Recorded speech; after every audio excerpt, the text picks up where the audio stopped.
The Blake family rules: before marriage, the heir must draw a marriage luck lot. Every time, Keith Blake drew a bad lot. So even after 5 years of engagement, I still couldn't marry him. This year was his 6th draw. I overheard his conversation with the butler. "Young master, you drew an upper lot again." Keith replied coolly, "Same as before.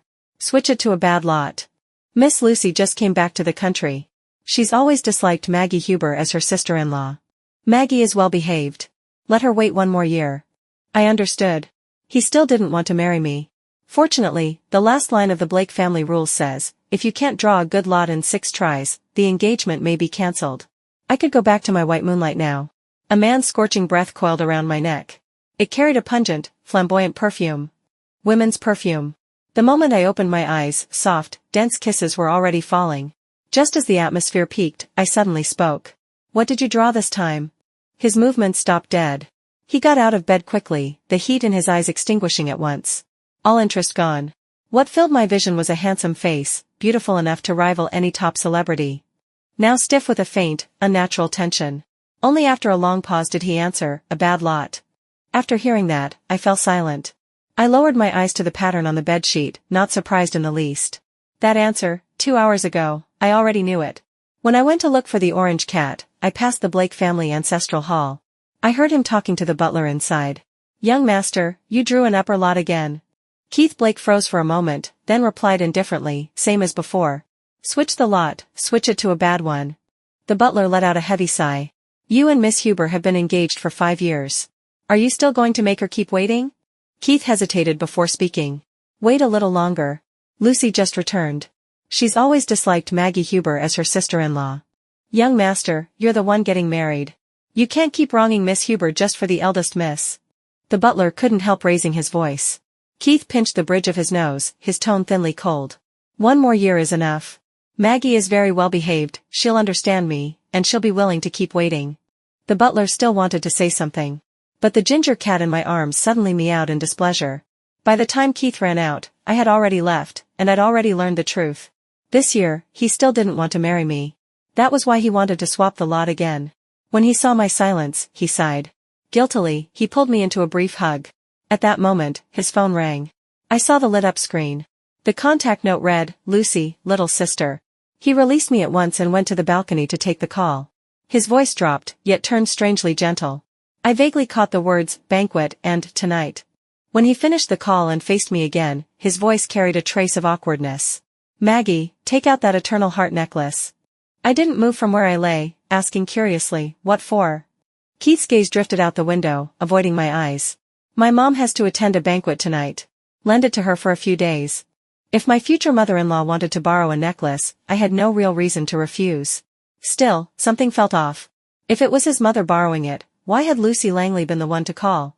By midnight, Keith still hadn't come back. Unable to sleep, I started scrolling through moments. When my finger landed on Lucy Langley's post, I froze. In the photo, she wore a custom champagne-colored couture gown.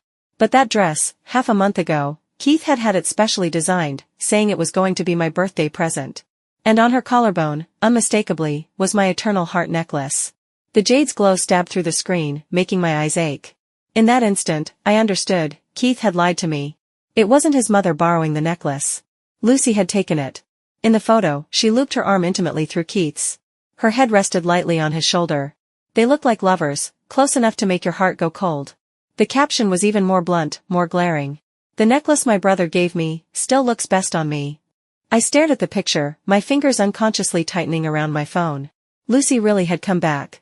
No wonder Keith had carried her favorite perfume today. And in the end, that necklace didn't truly belong to me anyway. It was a Blake family heirloom. Only the mistress of the Blake family had the right to wear it. On the day of our engagement, Keith had personally put it on me, and even thoughtfully explained that rule. I was just about to screenshot the post and confront him when a WeChat message from Keith popped up. Only one short line, "Overtime. Not coming back tonight." I called him immediately. But in the receiver came a cold female voice, "The number you have dialed is powered off." I don't know how I made it through the second half of the night. Was Keith really working overtime? Or was he with Lucy? At dawn, my best friend's call came in. Her voice was full of shock. "Maggie, I saw Lucy at a hotel last night. Didn't the Blake family say she had to stay abroad for 10 years before she could come back?"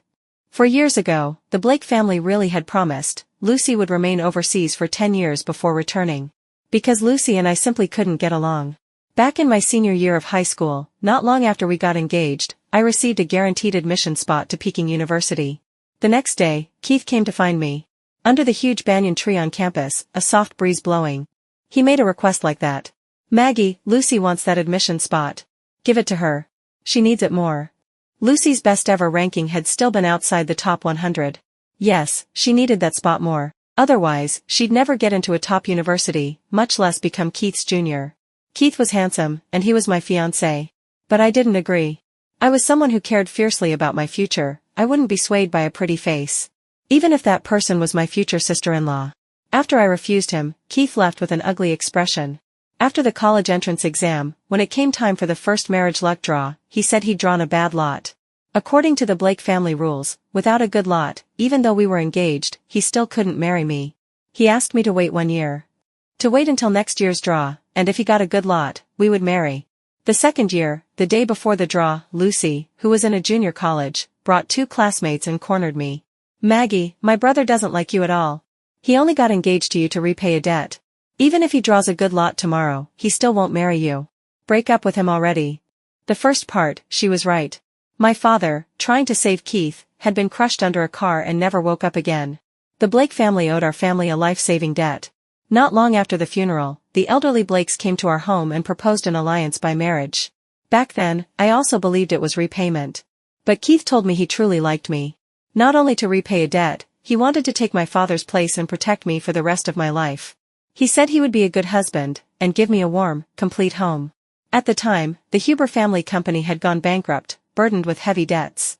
And when I looked at my grandfather on the hospital bed, at that hopeful gaze, I had no choice but to accept the engagement. After that, Lucy and I got into a fight.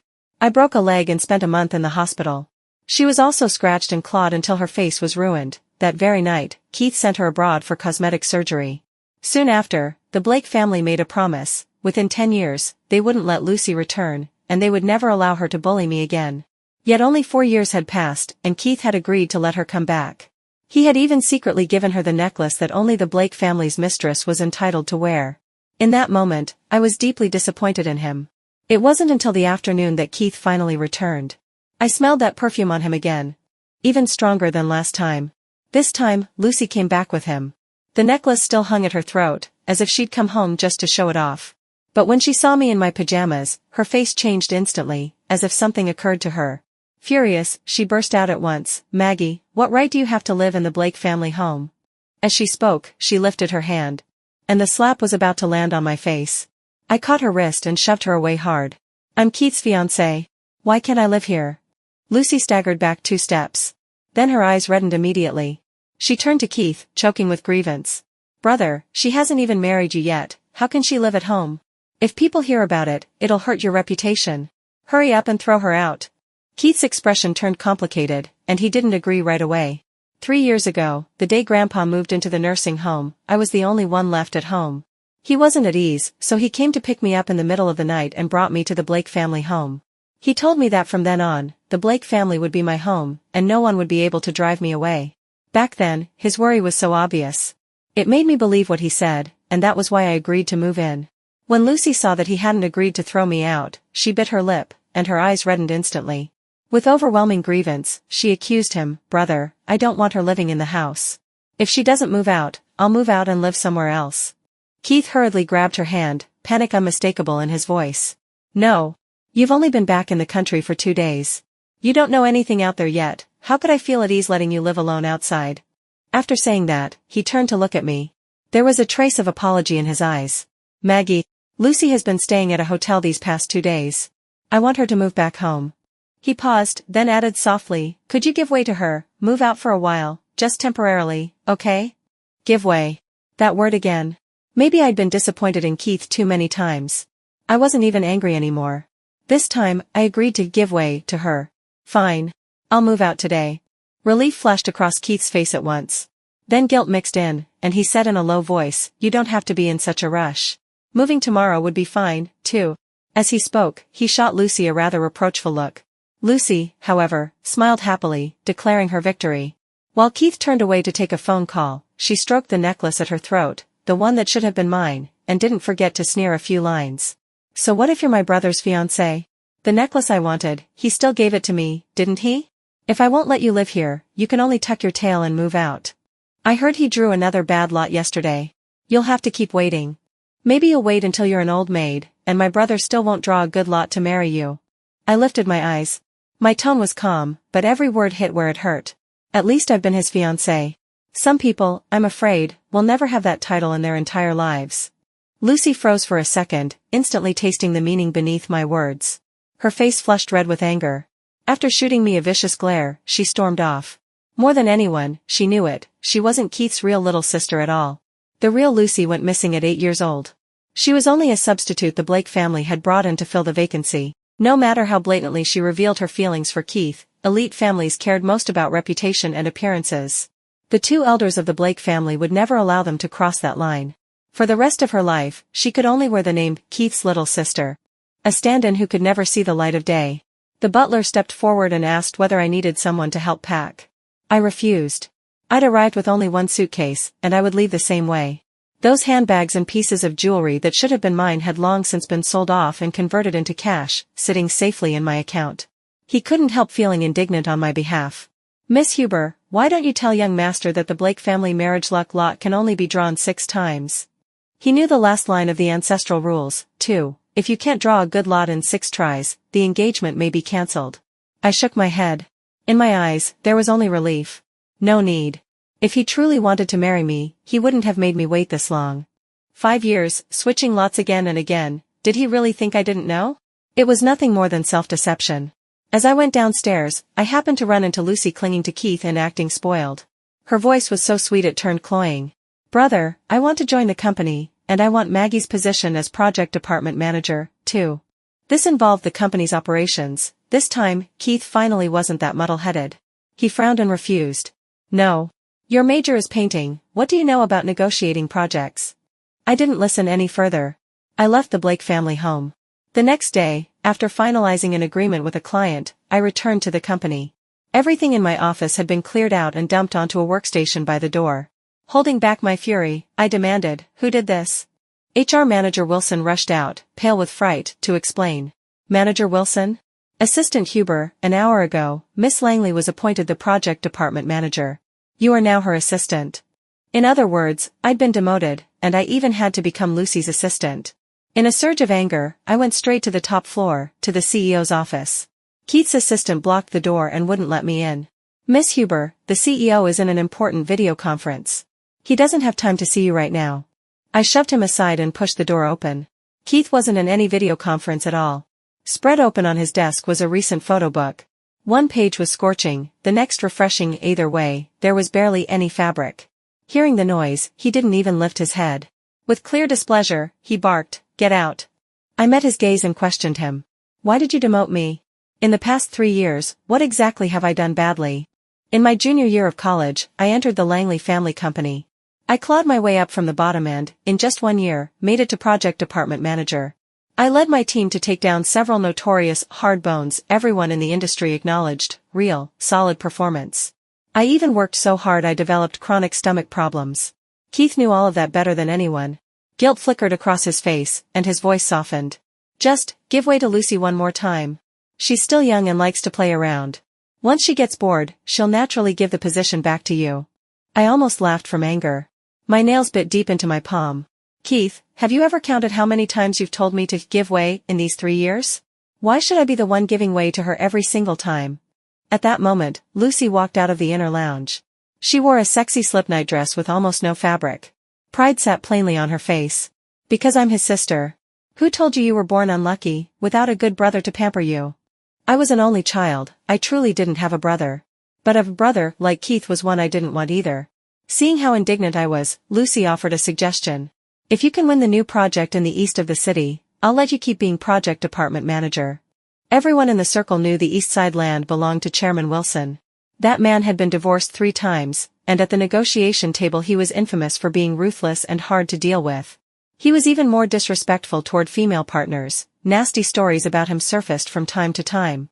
This project was a burning hot potato. For the past 3 months, hardly any companies had dared to take it. Before Lucy returned, Keith had also opposed letting me take on this project. But the moment he heard Lucy's proposal, he fell silent, and didn't object. Lucy even, kindly, reminded me, when you negotiate, don't push too hard. Don't end up getting yourself dragged in and dirted up for someone to play with. My brother is a clean freak, you know. I'm a clean freak too. Probably even worse than him. I froze for a moment, then shot back with a mocking retort. Keith's face turned ugly in an instant. These past 2 days, I'd been rejecting him whenever he tried to get close. And in the space of only a few seconds, I'd already made my decision. Fine. I'll take it. But President Langley needs to sign these agreements we finalized this morning first. After hearing that, Lucy and Keith exchanged a look. Especially Lucy, she wore a smile of triumph. Brother, I told you Maggie would take it. A top student from Peking University, how could she possibly be afraid of this project? You lost the bet. This afternoon, you have to go shopping with me. I didn't want to stay there any longer. I took out the document envelope from my bag. And deliberately placed it on top of that Lucy photo book. The photo book became the perfect blotter. Keith paused for a moment. With visible discomfort, he picked up a pen, flipped pages quickly, and signed. The scratching of the pen across paper sounded hurried and sloppy. He didn't read the clauses carefully at all. And he certainly wouldn't notice that inside the contract, I'd slipped in my resignation letter. Company policy required a 30-day notice for resignation. But if the CEO approved it as a special case, all procedures could be completed within a week. In the days that followed, I didn't go back to the company. My personal belongings that had been piled at that workstation had already been cleared out on the very day I decided to accept the task. All that remained was a clean desktop, as if no one had ever sat there. 5 days later, my phone was bombarded awake by a flood of messages. I opened the trending topics. Wilson family luxury car picks up mysterious woman. Chairman Wilson's fourth wife suspected to be revealed. The second one was sitting firmly at number 1. In the photo, a black Maybach was parked at the entrance to my home. The window was half lowered. You could vaguely make out a man and woman embracing in the back seat. The man's face was unclear. But the side profile of the woman caught by the camera looked 70% like me. The comments had already exploded. Someone dug up Chairman Wilson's identity. Hank Wilson, 59 this year. A billionaire, and the chairman of Wilson Group. Someone else posted a photo of me once standing beside Keith, speculating whether I'd failed to marry into a wealthy young master's family, and had instead turned to the arms of a rich old man, preparing to become a stepmother. I wasn't in a hurry, and I didn't explain. But Keith suddenly called to interrogate me. Maggie, I told you to negotiate the project, not to go out and mess around. Don't forget. You're still my fiancé. I answered him, amused. Wasn't it you two who forced me to approach Chairman Wilson? If I don't accompany him to meals, how am I supposed to win the project? If I give up this project, will you let me go back to being project department manager? Keith fell silent immediately. From the receiver, I could faintly hear Lucy's voice as well. Brother, if you let Maggie be project department manager again, I'll leave the country right away and never come back. Keith didn't say anything else. Every time Lucy threatened him, he compromised. This time was no exception. That evening, Lucy sent me a picture. It was an invitation to tonight's Chamber of Commerce event. Under it were a few lines of text, only 2 invitations. My brother gave me one, I'll be his date. He doesn't like you that much anyway. You stayed by his side for 5 years, so what? You couldn't even win an invitation. The one he truly likes is me. I'm advising you to cancel the engagement and leave. Otherwise your ending will be miserable. Even through the screen, her provocative tone practically seeped out. I only dialed a familiar number. Mr. Wilson, I'll be at the banquet on time tonight. When I entered the ballroom in a wine-red spaghetti strap gown, my arm hooked through Hank's, I instantly became the focus of the entire room. Keith looked shocked, too. Then a flash of amazement surfaced in his eyes. It had been a long time since I'd dressed up like this. Sure enough, the woman on his arm was Lucy. Throughout the banquet, many people discussed my relationship with Hank. Some even said our wedding date was near. Others refuted it, saying I was still Keith's fiancée. How could I possibly marry an old man? Tonight, all the big players from the business park and the tech park were here. I didn't explain, and I became a topic again. But I also met quite a few people. And with Hank by my side, I conveniently secured several private projects as well. When I went out alone to the balcony for some air, Keith came over soon after. Maggie, how can you be Hank's date? Don't you know how old he is this year? I looked at him, amused. My fiancé chose someone else as his date. I was free anyway, so I helped Chairman Wilson out and won the project while I was at it. What's wrong with that? Keith hurried to explain after hearing that. Lucy just returned. I only brought her out to see the world. I gave a short, cold laugh. In the 4 years she was abroad, hasn't she seen enough of the world already? Besides, every year on her birthday, you fly overseas to travel with her. That secret, I'd known it a long time ago. Lucy and I have the same birthday. In 5 years, he has never once celebrated my birthday. The first year, he made up an excuse, said he had to go abroad to sign an urgent deal. But I saw Lucy's moments. The two of them went skiing in Switzerland. The second year, I thought he would spend it with me. I even cooked a whole table of dishes myself. In the end, his assistant told me he had already gone abroad the day before. Lucy's moments updated again that night. Keith took her to an important banquet overseas. The third year, when my birthday came, I didn't wait for him, and I didn't remind him either. After I finished speaking, Keith didn't dare look at me. He could only say helplessly, "Maggie, I'm sorry. Next time, I'll let you be my date and attend the banquet with me." I shook my head, my tone indifferent. There won't be a need for that anymore. He wouldn't get the chance to invite me. And I didn't care. Hank's assistant hurried over at that moment, reminding me the gala was nearing its end. I turned and returned to Hank's side. Keith parted his lips, but the words urging me to go back with him never came out. He was afraid Lucy would make a scene again. Before we left, a reporter stepped forward and stopped Hank, smiling as he pressed, "Mr. Wilson, everyone's saying the Wilson family will be celebrating a happy event soon, is that true?" Hank shifted slightly, his gaze falling on me. Facing the cameras, he smiled and announced in a clear voice, "Wrong.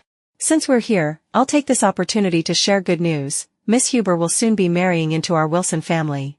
As the words fell, I glanced back and saw Keith. At some point, he had come to stand behind us.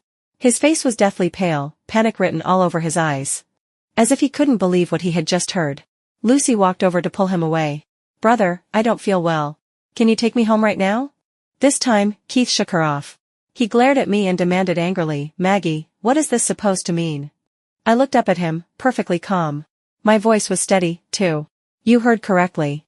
I'll be marrying into the Wilson family very soon." Keith frowned. "Maggie, the East City project is important, but you don't need to joke about marriage just to win it." In this moment, he still didn't believe me. I tugged at the corner of my mouth. There wasn't a trace of warmth in my eyes. "I'm not joking. Did you forget? Our engagement was dissolved a long time ago." Keith shot back almost immediately, urgency in his tone. "Dissolved? When? Why don't I know?" "Maggie, wait 1 more year. Next year I'll definitely draw a good lot, and I'll marry you properly, with all the pomp you deserve." I let out a short laugh of pure ridicule. "You've said that 5 times. I'm sick of hearing it, and I've waited long enough. I won't wait anymore." Just yesterday, I went to see Grandpa and told him about dissolving the engagement. He didn't approve. He said I'd already waited 5 years, 1 more year wouldn't matter, and the Blake family had shown us kindness. But I rejected that logic. My father died saving Keith. It was the Blake family who owed my family a debt. How could I gamble my entire future happiness on top of that? What would I be, a fool? And Keith couldn't bear such a debt anyway. Besides, he didn't even love me. I refused to be a substitute. Hearing this, realizing I wasn't joking, Keith turned sarcastic. "Maggie, you can't just dissolve this engagement on your own." I put on a look of feigned surprise. The last rule in the Blake family ancestral code says, if you can't draw a good lot in 6 tries, the engagement can be cancelled. Don't tell me you didn't know? Keith's face went ashen in an instant. Almost in a panic, he fumbled for his phone and called the butler to confirm. And it really was exactly as I said. He lunged toward me, trying to grab my wrist. "Maggie, I truly didn't know that rule." I shifted aside, stepping back 2 paces to avoid his touch. 6 draws. 5 of them were upper lots, yet you changed every one into a bad lot. If you didn't want to marry me, you could have just said so. There was no need to keep switching lots and dragging it out. And there was even less need to treat me like Lucy's substitute, and waste 5 years of my youth. Keith went still, stunned. He hadn't expected I already knew about switching the lots. Or that I knew he liked Lucy.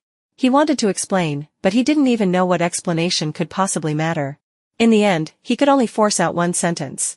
"Maggie, I really did want to marry you." I shook my head. Not a ripple stirred in my eyes. I would never believe him again. "You've used up all 6 chances. And you already took back the engagement necklace long ago. Our engagement has been cancelled. Who I marry from now on has nothing to do with you." But he still refused to accept it. He even thought he'd found an excuse, clever, in his own mind. "Maggie, is it because the East City project still isn't settled?" "It's fine, I don't want that project anymore. Come back to work tomorrow. You'll still be project department manager, okay?" Before his words even fully fell, Lucy grabbed his arm and started wailing. Brother, no. I won't allow her to go back. If you dare agree, I'll go abroad right now and never come back. Keith panicked, and all his earlier toughness vanished instantly. He turned and soothed Lucy in a low, gentle voice. I couldn't be bothered watching their little farce anymore. I turned and got into the Wilson family luxury car that had already been waiting outside. For 2 days in a row, I didn't return to the company. On the third day, Keith finally couldn't stand it and came downstairs to look for me. But my office was empty, there was nothing there at all. He hurried to ask HR CEO, Assistant Huber completed her resignation procedures 7 days ago. The approval process finished yesterday. Keith froze on the spot. Only after a long moment did he react.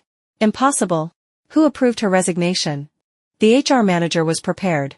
He handed Keith my resignation application. On it was Keith's own signature, clearly written, dated exactly 7 days ago. Keith stared, not looking away for a long time. Then he finally remembered. 7 days ago, he appointed Lucy as project department manager. I stormed into his office, and later placed several agreements in front of him for signatures. He hadn't read them carefully, he'd signed them all casually. Realizing that, he came charging to my home, seething. Maggie, you actually dared to trick me, resigning behind my back. I wasn't surprised he showed up. Yes. I don't want to work for a brainless boss anymore. Keith hadn't expected me to curse him so bluntly. Just because I let Lucy replace you as project department manager, you're making this much trouble? I shook my head lightly. No. Keith had no choice but to lower his posture and persuade me. Fine. You've vented, you've made enough noise. Come back tomorrow and keep being project department manager. I'll make Lucy my secretary. Unfortunately, I no longer needed that arrangement. You think I'm throwing a tantrum? That's hilarious. My wedding date is already set. In a week, you're welcome to come to my wedding. Keith grew instantly impatient, full of scorn. Maggie, stop it. This kind of joke isn't funny. You think I'll believe you're marrying Hank, that old man? I couldn't even be bothered arguing with him. I only tossed out one line, believe it or don't. Then I left him there. Outside, the Wilson family driver had been waiting for a long time. The wedding in a week was real. Today, I was going to try on my wedding dress. 3 days later, I climbed the trending topics again. Huber family and Wilson group join forces in a powerhouse marriage alliance. Huber family officially rings the bell for its IPO. When Keith saw those headlines, I was signing my name on a contract together with Hank. That new project Keith had once been determined to win was now completely in the hands of the Huber family. My phone rang again. The caller ID showed Keith. After I answered, his voice was full of panic and confusion, even carrying a trace of barely concealed unease. Maggie, what on earth is going on? I replied, amused. I suddenly realized that working for someone else isn't as comfortable as being your own boss. At least no one can demote you for no reason.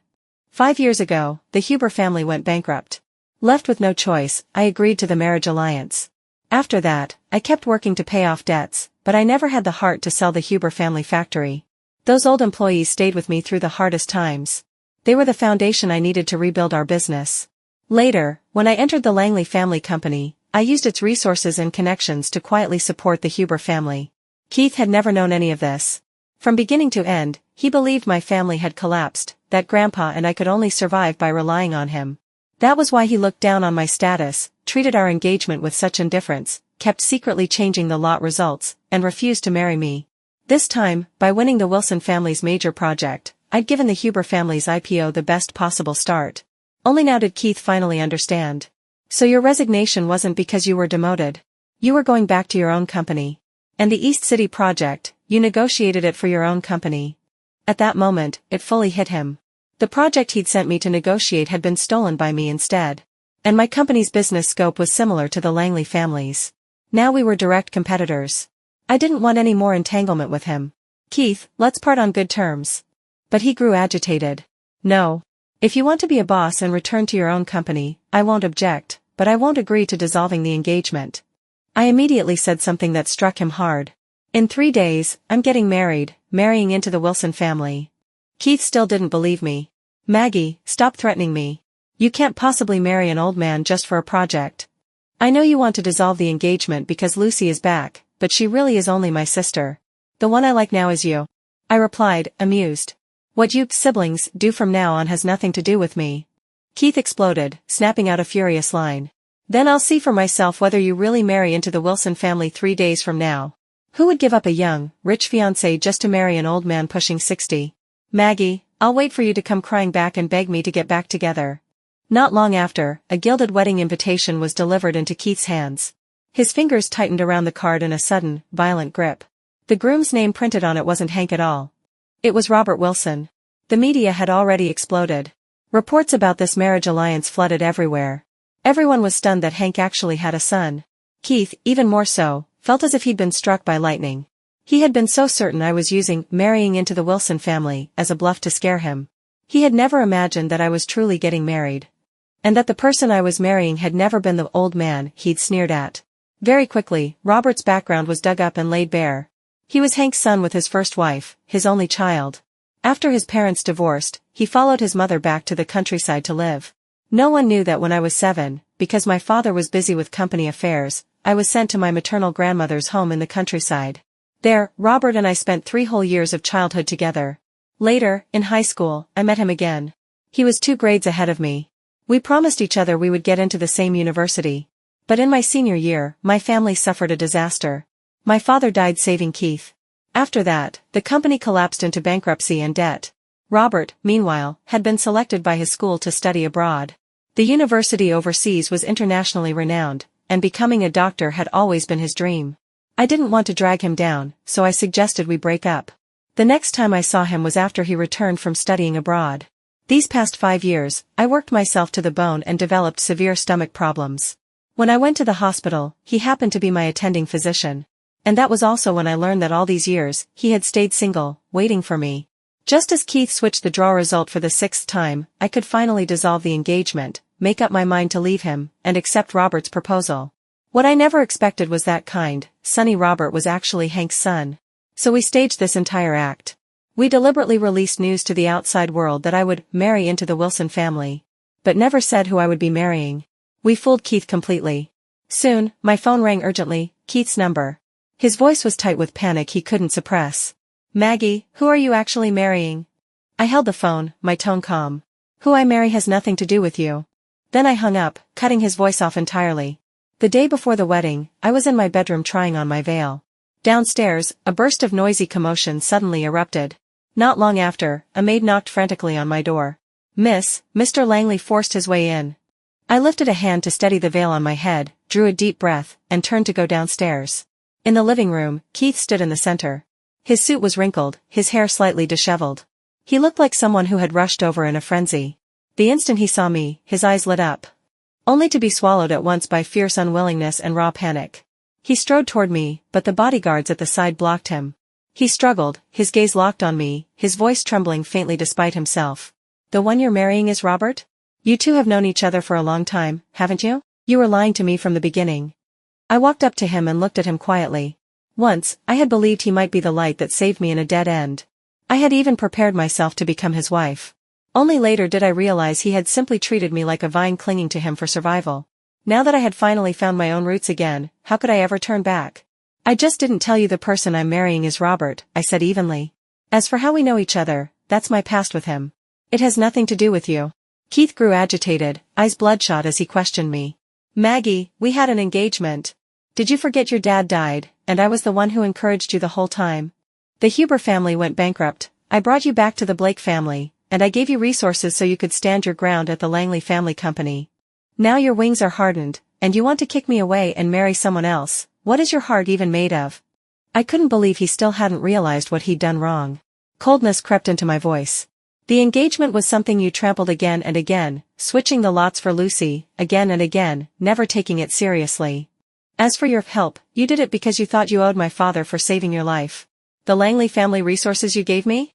The projects I negotiated for your company long ago paid that back in full. Keith, you still don't understand. The person you truly love is Lucy, otherwise you wouldn't have made me yield to her, again and again. I don't. Keith protested. Lucy really is only my sister, Maggie. Let's not dissolve the engagement, okay? If you want to go back and be the boss of the Huber family, I support you. We can even have the Langley family and the Huber family cooperate, everything can be the same as before. The wedding you want, I'll have people arrange it immediately. I'm begging you, don't marry Robert, okay? I shook my head. Back then I thought you were a good man. Now I know you're a scumbag. We were never the same kind of people. Keith, tomorrow I'm getting married. Leave. Stop making a scene. Those words, I finally returned them to him. From the entrance came a steady, measured set of footsteps. Robert walked into the living room in a perfectly pressed suit, a jewelry box in his hand. He went naturally to my side, placing himself in front of me as if by instinct. His gaze was calm as he looked at Keith. "Mr. Langley, tomorrow is Maggie's and my wedding. Today, you are not welcome here. Please leave." Keith stared at Robert's hand resting on my shoulder. Jealousy nearly overflowed from his eyes. He opened his mouth, wanting to say something. But under Robert's icy stare, not a single word came out. In the end, he could only glare at me, unwillingness and regret twisting through his gaze, yet utterly helpless. "Maggie, I won't give up on you." Leaving those words behind, he turned and stumbled away. At last, the living room fell quiet again.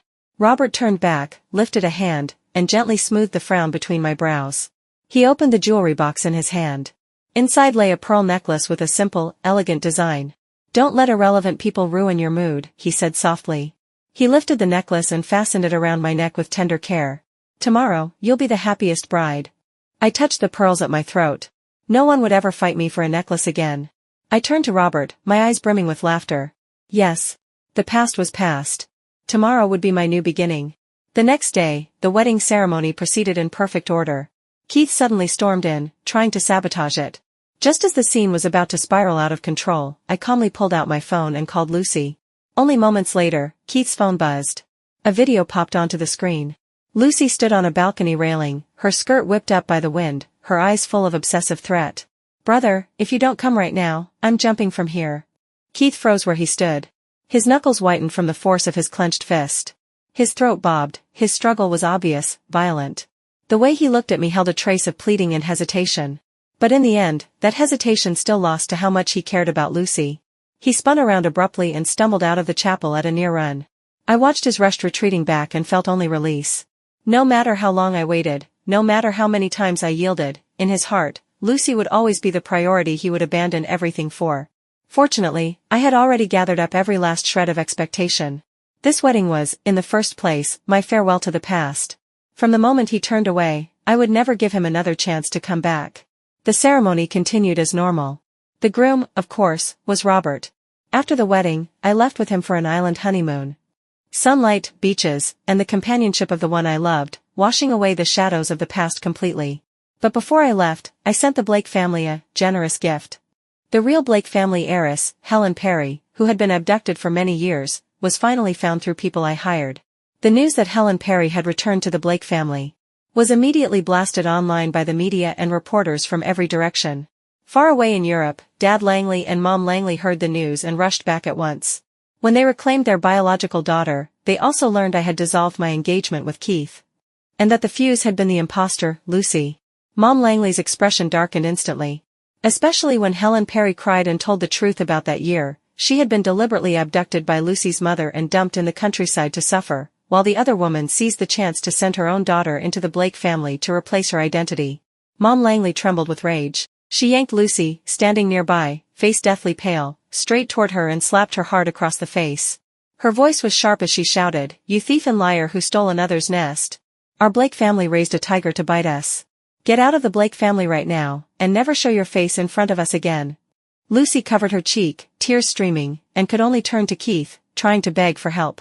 But Keith, staring at Helen Perry in front of him, remembered how he had taken his little sister out to play back then.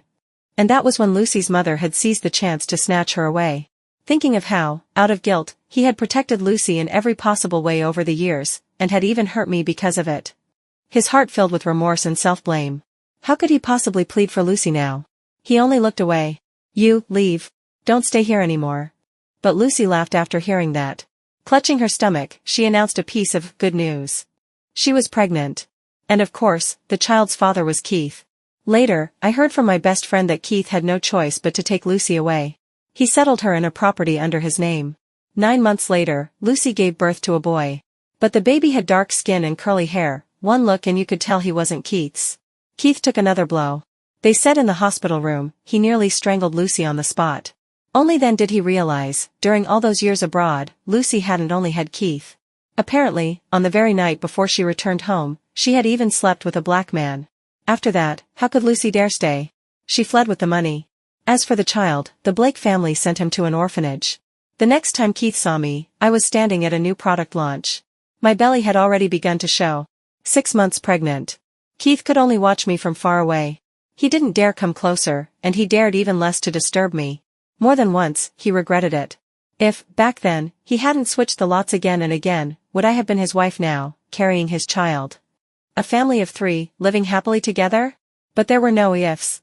And there was no medicine for regret. After the launch ended, in the lounge, Robert hugged me gently from behind, his chin resting on the crown of my head. In a low voice, he asked, "How are you feeling? Any discomfort?" I shook my head. He was a doctor, and he had always been unwilling to take over the Wilson family business. If it weren't because I wanted revenge, and wanted to save the Huber family company, he would never have been willing to acknowledge his ancestry and return to the Wilson family. Besides, Hank had cancer and didn't have much time left. Back then, the condition for Hank's cooperation with me was that Robert would return to the Wilson family. After we married, Robert remained kind. He still worked as a doctor, saving lives and healing the injured. He said his father had made many mistakes in his lifetime. If he did more good deeds as a doctor, it could count as repayment for some of the debts Hank had created. As for the Wilson Group, Robert didn't understand business. Right now, I was in the middle of taking over. In the future, it would all be under my management. When our child grew up, we would pass it on to him. And Robert and Hank both agreed that our second child would take the surname Huber, so both families would have descendants. Grandpa was so happy his health improved significantly. He could even leave the nursing home and return home. A year later, I received another call from Keith. I was in the nursery, keeping our child company. I thought he was calling to pester me again, but it was the butler. "Mrs. Wilson, could you come to the hospital?" It turned out Keith had cancer. Ever since I married, his life had become wildly irregular. He smoked, drank, stayed up late, burning through his health without restraint. By the time it was discovered, it was already late stage. Keith also refused to treat it properly, sinking into despair. The cancer spread too fast. In only 5 months, he wasted away until he couldn't even get out of bed. Today, the doctor had already issued a critical condition notice. Before he died, he wanted to see me one last time. That was why the butler dared call me. After a moment of silence, I still agreed. By the hospital bed, the man who had once been tall and striking was now nothing but skin stretched over bone, not a trace of his former self left. In that thin body, he didn't even have the strength to lift a hand. He could only stare at me, dazed and desperate. "Maggie, I'm sorry. If there's a next life, I'll cherish you properly." A next life? But I was a firm materialist. If there truly were a next life, I hoped I had never met him at all. Then no one would hurt anyone. Still, I accepted his apology. So Keith could leave with a little more peace. After the Blake family finished the funeral, Helen Perry entered the company. Dad Langley also returned and began teaching her little by little, preparing her to become the Blake family's heir in the future. On my birthday, I leaned against Robert, looking out at the deep blue sea beyond the window, and sighed with emotion. How wonderful. All the mistakes have finally returned to where they were always meant to be. Robert chuckled softly and kissed my forehead. Sunlight fell over his face, tracing gentle lines along his features. He was the man who truly held me in his heart. I didn't ask for anything more. Only for quiet years ahead, and peace for the people I loved.